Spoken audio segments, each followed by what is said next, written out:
morning mga kamikaniko natin dyan. Panibagong araw, panibagong vlog na naman tayo ngayon.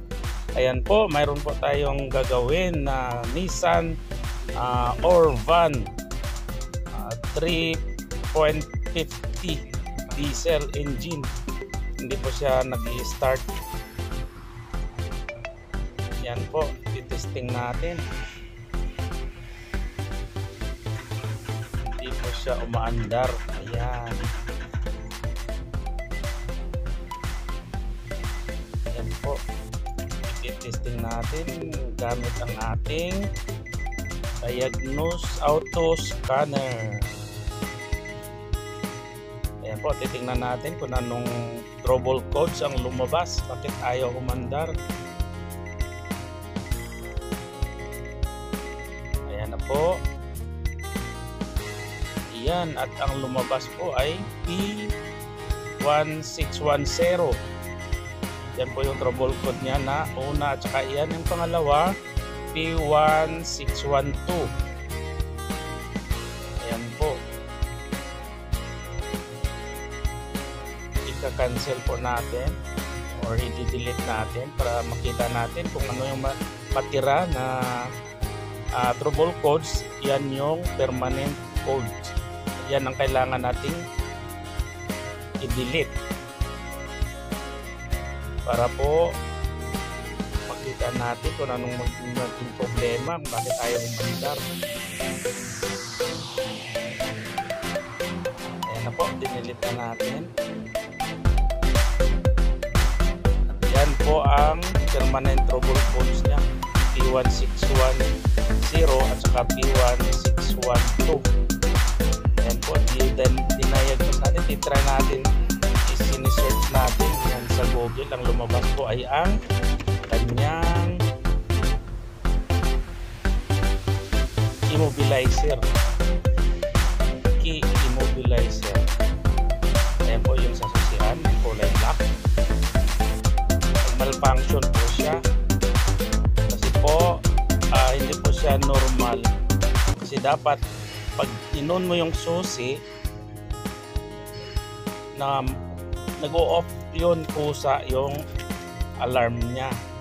Pero yan po, tuloy-tuloy po yung tunog ng alarm niya kahit na nakailaw na yung dashboard. Usually ang normal is habang naka-off yung dashboard, pagpasok mo ng susi sa susian, saka siya tutunog yung alarm. Pag inon mo siya, pag ganyan na umilaw na, yun yung automatic dapat siya nag-off. Pero yan tuloy-tuloy, ibig sabihin malfunction yung immobilizer niya. Yan yung kulay itim. Ngayon check natin lahat ng mga fuse.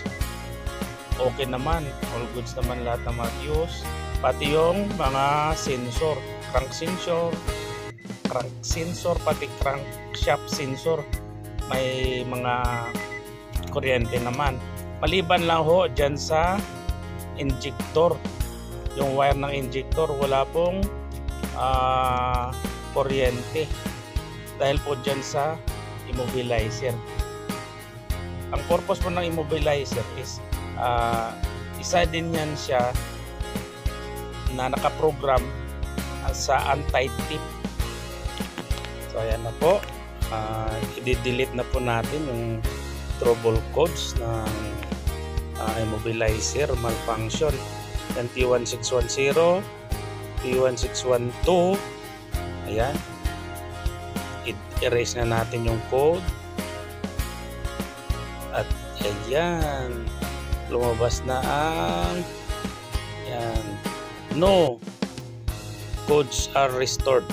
Ibig sabihin ay na reset na natin yung immobilizer nya. Mayroon po tayong ginawa dyan na sikreto para po umandar. Ayan na, umandar na siya, goods na. Check natin ulit. Ayun, no codes are restored, goods na, umandar na siya. Check natin ulit for the last time. Kaya OBD, no codes are restored. Ibig sabihin, ayan, gumana na yung immobilizer niya. Kahit hindi tayo nagpalit ng immobilizer, mayroon po tayo sikretong ginawa dyan. Sa gustong malaman, pwede naman kayo mag-comment dyan yung comment section. Pwede po kayo magtanong at sasagutin ko po kayo kung paano natin yung pinahandar. Ayan, Nissan all goods na. Yan po ay Nissan Urban E350 2016 model. Yan po. Kalimitan yan din po yung naging problema ng Nissan Urban. Sunod natin yung mga injector wire. All goods man, all goods na. Ayan, thank you for watching. God bless everyone. Please subscribe, like, and share. Thank you for watching. See you next video.